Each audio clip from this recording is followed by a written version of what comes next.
ৰাজ্যৰ সৰ্বত্ৰে চলি থকা ব্যাপক সিন্ডিকেটৰ সম্পৰ্কত কিয় নিশ্চুপ স্বাধীন প্ৰতিদিন গোষ্ঠীৰ মালিক জয়ন্ত বৰুৱা? কিয় মৌন, কিয় নীৰৱ অসমীয়া প্ৰতিদিনৰ মাননীয় সম্পাদক জয়ন্ত বৰুৱা? আমি বাৰে বাৰে কৈছোঁ যে ৰাজ্যৰ সৰ্বত্ৰে ব্যাপক সিন্ডিকেট। অখিল গগৈ, লুৰিণজ্যোতি গগৈ বাৰে বাৰে কৈ আছে ৰাজ্যৰ সৰ্বত্ৰে বাৰ্মিজ চুপাৰীৰ সিন্ডিকেট, কয়লাৰ সিন্ডিকেট, মাছ মাংসৰ সিন্ডিকেট, শাক পাচলিৰ সিন্ডিকেট, বিভিন্ন সামগ্ৰীৰ ক্ষেত্ৰত সিন্ডিকেট ৰাজ চলি আছে। অথচ উত্তৰ পূবৰ সৰ্বাধিক প্ৰচলিত বুলি দাবী কৰি অহা অসমীয়া প্ৰতিদিন কাকতে এই ক্ষেত্ৰত কিয় নীৰৱ, কিয় নিশ্চুপ হৈ আছে? কিয় সিন্ডিকেটৰ বাতৰি অসমীয়া প্ৰতিদিন কাকতত প্ৰকাশ নাপায়? আমি DKB ব্যক্তি জয়ন্ত বৰুৱাক প্ৰত্যাহ্বান জনাইছিলোঁ যে অসমৰ সংবাদ মাধ্যমে সিন্ডিকেটৰ ধন মাহিলী পায় নেকি, কিমান টকা পায়? এই প্ৰশ্ন সাধাৰণ জনতাৰ মুখে মুখে, এই সন্দেহ সাধাৰণ জনতাৰ মুখে মুখে। কাৰণ ৰাজ্যজুৰি চলি থকা সিন্ডিকেটৰ বাতৰিৰ ক্ষেত্ৰত বাতৰি কাকতসমূহে মৌনতাৰ নিৰ্লিপ্ত ভূমিকা গ্ৰহণ কৰা একমাত্ৰ কাৰণ হ'ল তেওঁলোকে টকা পায়। সঁচাকৈ পায় নেকি? এই কথাটো আমি জয়ন্ত বৰুৱা ডাঙৰীয়াক বাৰে বাৰে সুধিছিলোঁ, কিন্তু তেওঁ মৌন, তেওঁ ইয়াৰ পৰা এৰাই চলিছে। তেওঁ আজিলৈকে সুদুত্তৰ দিব পৰা নাই। কিয় পৰা নাই? জয়ন্ত বৰুৱা ডাঙৰীয়া, আপুনিতো সমগ্ৰ অসমত বিভিন্ন সভা সমিতি মেলে মিটিঙে ভাল ভাল ভাষণ দি ঘূৰি ফুৰে।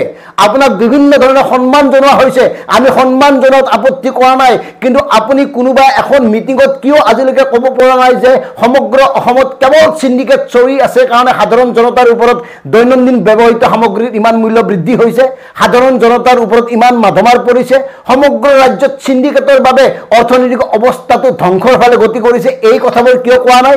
কিয় কোৱা নাই অসমত সিন্ডিকেট যে এটা ভয়াৱহ সমস্যা? কিয় ক'ব পৰা নাই ৰাজ্যত কয়লা আৰু বাৰ্মিজ চুপাৰীৰ সিন্ডিকেট ব্যাপক ৰূপত চলি আছে? অখিল গগৈ, লুৰিণজ্যোতি গগৈ বাৰে বাৰে কৈ আছে সৰ্বত্ৰত এই সিন্ডিকেট, অথচ সিন্ডিকেটৰ কোনো অনুসন্ধানমূলক বাতৰি কিয় প্ৰকাশ কৰিব পৰা নাই অসমীয়া প্ৰতিদিন কাকতে? কাৰণ আপোনালোকে উত্তৰ পূৰ্বৰ আটাইতকৈ সৰ্বাধিক প্ৰচলিত বাতৰি কাকত বুলি কয়, আৰু সেই হিচাপত বিজ্ঞাপনৰ নিৰিখতো অন্য কাগজতকৈ বেছিকৈ পায়। গতিকে DKB ব্যক্তিয়ে বাৰে বাৰে সুধিছোঁ জয়ন্ত বৰুৱা ডাঙৰীয়া, আপুনি কওক, সঁচা অৰ্থত অসমৰ সংবাদ মাধ্যম কেনেবাকৈ ক'ৰবাত আপোচ কৰিছে নেকি? সিন্ডিকেটৰ ধন সাধাৰণ জনতাই সন্দেহ কৰা মতে অসমৰ সংবাদ মাধ্যমে পায় নেকি নিয়মীয়াকৈ? এই কথাবোৰ কওক। কাৰণ লুৰিণজ্যোতি গগৈ বা অখিল গগৈ যিসকলক সিন্ডিকেটৰ কাণ্ডাৰী বুলি অতদিনে চিহ্নিত কৰি আহিছে, তেওঁলোকৰ লগত আপোনালোকৰ কিবা ভাল সম্পৰ্ক আছে নেকি? ক'ৰবাত বুজাবুজি আছে নেকি? এই কথাবোৰ ক্লিয়াৰ কৰক। এইকাৰণে স্পষ্ট কৰিব লাগিব, জাতীয় আৱেগ সৃষ্টি কৰি অসমৰ অসংখ্য যুৱক যুৱতীক আপোনালোকে আৱেগিকভাৱে ব্লেকমেইলিং কৰিছে। আপোনালোকে যদি প্ৰকৃতাৰ্থত আৱেগৰ বেপাৰ কৰা নাই, জাতি আৰু জাতিৰ প্ৰতি দায়বদ্ধ এতিয়াও, তেতিয়াহ'লে এই কথাবোৰ স্পষ্ট কৰক। আনহাতে DKB ব্যক্তিয়ে উত্থাপন কৰা বিষয়বস্তুৰ লগত সংগতি ৰাখি অসমৰ ছাত্ৰ আন্দোলনৰ জ্যেষ্ঠ নেতা শান্তনু কুমাৰ ডেকা ডাঙৰীয়াও আপোনাক একাংশ প্ৰশ্ন সুধিছিল। সেই প্ৰশ্নৰ উত্তৰ আপুনি দিব নোৱাৰিলে।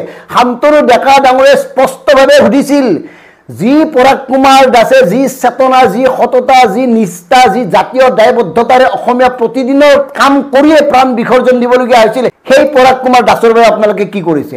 সেই পৰাগ কুমাৰ দাসৰ আদৰ্শ নীতি আপোনালোকে মানি চলিছেনে, নে প্ৰতিদিন নামটো ব্যৱহাৰ কৰি ব্যৱসায় চলাই আছে? এই প্ৰশ্ন উত্থাপন কৰিছিল জ্যেষ্ঠ ছাত্ৰ নেতা, প্ৰাক্তন ছাত্ৰ নেতা শান্তনু কুমাৰ ডেকাই। সেইকাৰণে আমি স্পষ্টভাৱে সুধিব খুজিছোঁ জয়ন্ত বৰুৱা ডাঙৰীয়া, আপুনি ইয়াৰ স্পষ্ট পোনপটীয়া উত্তৰ দিব লাগিব অসমৰ সাধাৰণ জনতাক। কাৰণ এৰাই চলিলে নহ'ব।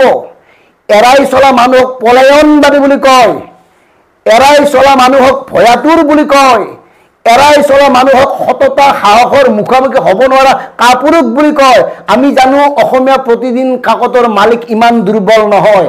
আমি জানো অসমীয়া প্ৰতিদিন কাকতৰ স্বত্বাধিকাৰী তথা সম্পাদক ইমান নিহকটীয়া নহয়, ইমান জাতিপ্ৰেম নথকা নহয়। কাৰণ 90ৰ দশকত যি জাতিপ্ৰেম, যি জাতীয় চিন্তা, যি জাতিৰ প্ৰতি থকা ভাল পাই আপোনালোকক আলোড়িত কৰিছিল আৰু আপোনালোকে সমগ্ৰ অসমক নেতৃত্ব দিছিল, এতিয়া কিয় আপোনালোক তাৰ পৰা ফালৰি কাটিছে? কিয় আপোনালোকে জাতিৰ বিপদৰ সময়ত জাতিৰ পক্ষত থিয় দিবলৈ সাহস কৰা নাই? কেৱল মন্ত্ৰী বিধায়কে যি কয় তাকেই বাতৰি, প্ৰেছ মিট দিয়ে তাকেই বাতৰি, কোনো অনুসন্ধানমূলক বাতৰি নাই। বিশেষকৈ সিন্ডিকেটৰ ক্ষেত্ৰত কিয় নাই? এই যে নিশ্চুপতা, এই যে নিৰ্লিপ্ততা, তাৰ মানে আপোনালোকে ক'ৰবাত ভুল কৰিছে, তাৰ মানে আপোনালোকে ক'ৰবাত বহি দিছে, তাৰ মানে আপোনালোকে কাৰোবাৰ সৈতে আপোচ কৰিছে, তাৰ মানে আপোনালোকে অসমীয়া জাতিক কৰবাত প্ৰতাৰণা কৰিছে তাৰ মানে অসমীয়া জাতীয় জীৱনক লৈ কৰবাত আপোনালোকে হেতালি খেলিছে যদি খেলা নাই যদি বহুত সাহস আছে যদি জাতিৰ প্ৰতি টান আছে যদি স্বদেশ প্ৰেম আছে যদি অসমৰ খিলঞ্জীয়া মানুহৰ প্ৰতি ভাল পোৱা আছে অন্তৰত তেতিয়াহ'লে স্পষ্ট কৰক এই সিন্ডিকেটে সমগ্ৰ অসমখন ধ্বংসৰ ফালে নিছে নে নিয়া নাই সিন্ডিকেটৰ বাবে সৰ্বসাধাৰণ জনতাই ইমান জ্বলা কৰা খাইছে নে খোৱা নাই সিন্ডিকেটৰ বাবে দৈনন্দিন ব্যৱহৃত বস্তুৰ সামগ্ৰীৰ ইমান মূল্য বৃদ্ধি হৈছে নে নাই এই কথাবোৰ ক্লিয়াৰ কৰক আৰু যদি ক্লিয়াৰ নকৰে তেতিয়াহ'লে ভাবিবলৈ বাধ্য হ'ম মানুহে অভিযোগ কৰাৰ মতে আপোনালোকে এই সিন্ডিকেট চক্ৰৰ পৰা নিয়মীয়াকৈ মাল লয়